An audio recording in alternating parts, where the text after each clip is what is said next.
दरअसल बाजार जब बंद हुआ तो अपने सहयोगी से मैं बातचीत कर रहा था वैसे ही कि बाजार तो नया हाई लगा दिया, अब यहां से क्या होगा। तो चर्चा ये निकली कि अब बाजार को एक नया ट्रिगर चाहिए, अब यहां से एक नया जोश भरना है। तो अब नया ट्रिगर क्या होगा, अब अगले हफ्ते देखा जाएगा क्या नया ट्रिगर आता है। अब ये चर्चा खत्म हो कि हम लोग दूसरे काम में लगे ही थे कि जीडीपी के आंकड़े आ गए। अब बता दूं कि जीडीपी के आंकड़े बताता है कि अर्थव्यवस्था की रफ्तार कैसी है, अर्थव्यवस्था कितनी तेजी से आगे बढ़ रही है, कितनी सुस्त है।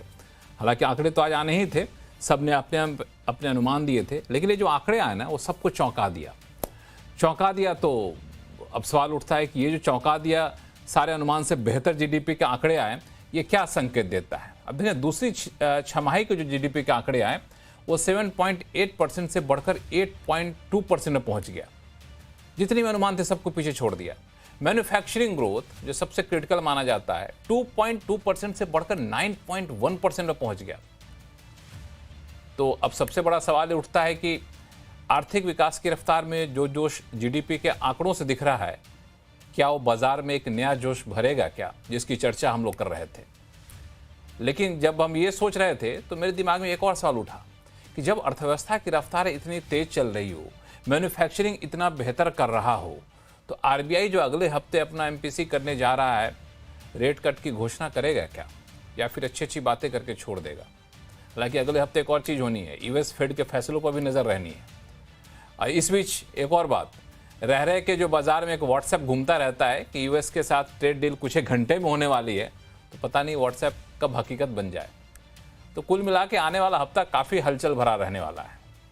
तो ऐसे में बाजार में आपको क्या करना चाहिए। इस तेजी को देख के कहीं आपको ऐसा तो नहीं लग रहा कि हम तेजी को नहीं पकड़ पाए, छूट गए जी, अब छूट गए तो क्या करें, कहीं कुछ गुंजाइश है क्या, या फिर गिरावट से सहमे हुए थे, तेजी में हड़बड़ा कुछ बेचने का मन कर रहा है क्या। तो आज आवाज अड्डा में ऐसे ही कुछ चर्चा करेंगे हम लोग, और चर्चा में हमारे साथ विशेष मेहमान जुड़ेंगे। मार्केट के एक्सपर्ट हैं सुनील सुवर्णम साहब हैं, रॉकसेट कैपिटल के मैनेजिंग पार्टनर अभिषेक अग्रवाल साहब हैं, साइट्रस एडवाइजर्स के फाउंडर संजय सिन्हा जी हैं, SWW कैपिटल के डायरेक्टर पंकज जैन साहब हैं, और जीडीपी के आंकड़ों पर बातचीत करने के लिए हमारे साथ आईक्राइक के चीफ इकोनॉमिस्ट अदिति नायर जी हैं। आप सही मेहमानों का स्वागत हमारे शो में। बाजार को लेकर स्पेसिफिक चर्चा आप लोगों के साथ करूं, लेकिन अदिति मैं सबसे पहला सवाल आप ही के पास पूछना चाहता हूं, वो है जीडीपी को लेकर के। आमतौर पर आंकड़े आते हैं, अलग अलग अनुमान दिए जाते हैं, अलग अलग पैमाने पे हम लोग बताते हैं कितना हो सकता है, इतना हो सकता है, लेकिन ये जो सरप्राइजिंग आंकड़े आए, आपको भी सरप्राइजिंग लगा? जी बिल्कुल, ये दूसरा क्वार्टर है इन अ रो जहां जो आंकड़े आए हैं, जो इनिशियल आंकड़े एनएसओ की तरफ से आए हैं, वो मार्केट एक्सपेक्टेशन से बहुत ही बेहतर आए हैं। और इसके साथ जो हमारी H1 की जीडीपी ग्रोथ निकल के आ रही है, वो 8% पे आ रही है, तो वो सर्टेनली एक्सपेक्टेशन से तो काफी ऊपर ही है। मेरे हिसाब से एग्रीकल्चर और इंडस्ट्री में जो आंकड़े आए हैं वो बिल्कुल हमारे अनुमान के हिसाब से ही आए हैं, लेकिन जो सर्विसेज सेक्टर है वहां पे ग्रोथ हमारे एक्सपेक्टेशन से काफी बेहतर है, जो मुझे अभी भी थोड़ा सरप्राइजिंग लग रहा है। तो बेसिकली वहां ही से ये जो हायर देन एक्सपेक्टेड ग्रोथ आई है, बेसिकली सर्विस सेक्टर की तरफ से आई है। ये जो आंकड़े आए हैं ग्रोथ के, उसमें दो तीन चीजें हैं। एक सर्विस सेक्टर की बात आपने कही, लेकिन ये सारे आंकड़े क्या इंडिकेट करते हैं कि अब प्राइवेट इन्वेस्टमेंट कैपेक्स होना शुरू हो गया है, चूंकि उसके भी नंबर पिछले दिनों आए थे तो लग रहा था कि बेहतर हो रहा है, और ये क्या दूसरी छमाही जो आएगा, सेकेंड क्वार्टर जो आएगा, उसके लिए भी एक पॉजिटिव संकेत माना जाए इसको? जी डेफिनेटली, अगर आप एक्सपेंडिचर साइड के आंकड़े देखिए तो उसमें जो प्राइवेट फाइनल कंजम्पशन एक्सपेंडिचर है उसकी ग्रोथ अभी भी बहुत अच्छी है, 7% के ऊपर है। और जीएसटी रैशनलाइजेशन के बाद तो एक्सपेक्टेड ही था कि इस क्वार्टर में एक शुरुआत दिखेगी बेहतर कंजम्पशन ग्रोथ की। जो गवर्नमेंट कंजम्पशन एक्सपेंडिचर है वहां पे हमने स्लो डाउन देखा है, वो तो हमें पता ही था। जो आंकड़े आते हैं गवर्नमेंट ऑफ इंडिया और स्टेट गवर्नमेंट्स के लिए, उनसे तो हमें पता ही था कि रेवेन्यू एक्सपेंडिचर और कैपिटल एक्सपेंडिचर दोनों की ग्रोथ गवर्नमेंट ऑफ इंडिया और स्टेट गवर्नमेंट्स की कम हुई है Q1 और Q2 के बीच में। और जो ग्रॉस फिक्स्ड कैपिटल फॉर्मेशन है वहाँ ग्रोथ मेरे ख्याल से थोड़ी सी हल्की हुई है। ओवरऑल अगर आप देखें कि क्या कैपेक्स पे सिचुएशन चल रही है, एक बहुत ही छोटे बेस पे Q1 में बहुत हाई ग्रोथ थी गवर्नमेंट कैपिटल एक्सपेंडिचर की, ये थोड़ी नॉर्मलाइज हुई थी Q2 में, और स्पेशली गवर्नमेंट ऑफ इंडिया के लिए अपने बजट एस्टिमेट्स के मुताबिक जितना हेडरूम बचा है स्पेंड करने का, आखिरी 2 क्वार्टर्स में वो पिछले साल से 15% कम है।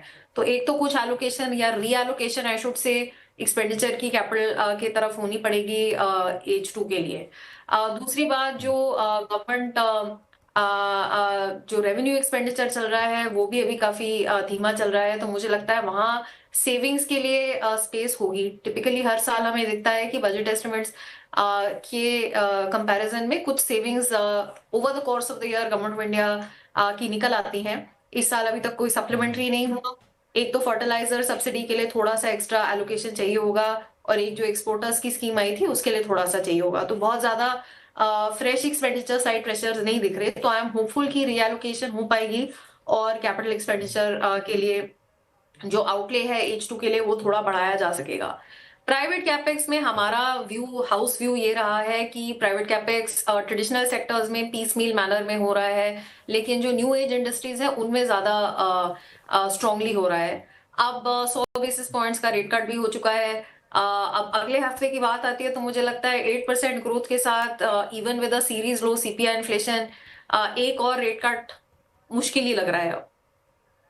बिल्कुल यही सवाल मैं पूछना आपसे चाह रहा था कि ऐसे माहौल में रेट कट की उम्मीद करनी चाहिए कि नहीं करनी चाहिए। आप कह रहे हैं कि मुश्किल लग रहा है, लेकिन दूसरी तरफ एक और फैक्टर है कि रुपया जिस तरीके से कमजोर हो रहा है वो भी एक इन्फ्लेशनरी कंसर्न कई बार देता है, हालांकि इन्फ्लेशन अभी काबू में है। देखिए, रूपी का इमीडिएट इम्पैक्ट WPI इन्फ्लेशन पे होता है। CPI में ट्रांसमिशन वीक होता है और काफी टाइम से होता है, क्योंकि CPI ज्यादा डोमेस्टिक, एक तो फूड आइटम्स और आपके सर्विसेज, ये ज्यादा डोमेस्टिक ट्रेंड्स से ही इन्फ्लुएंस होते हैं।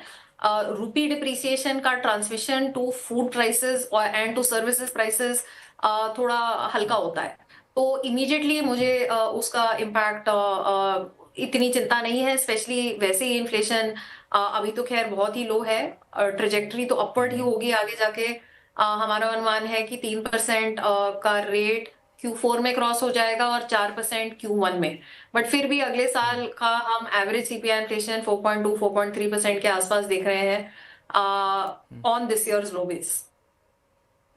इसके अलावा एक आखिरी क्वेश्चन आपके पास, फिर हम लोग हमारे बाजार के लोग हैं उनके साथ भी मैं चर्चा करूंगा।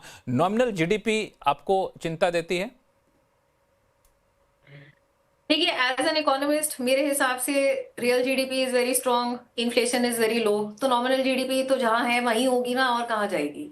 अब ऑब्वियसली कुछ काफी मैट्रिक्स ऐसे हैं जहां पे डिनोमिनेटर नॉमिनल GDP ही होता है, या जहां आपका कोरिलेशन नॉमिनल GDP से होता है।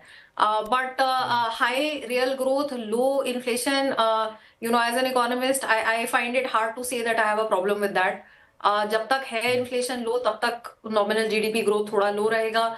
अगले साल अगर ग्रोथ हेल्दी रहती है और अगर CPI इन्फ्लेशन कम से कम नॉर्मलाइज हो जाती है तो ऑटोमेटिकली नॉमिनल GDP ग्रोथ हमें बेहतर दिखेगी इस साल से।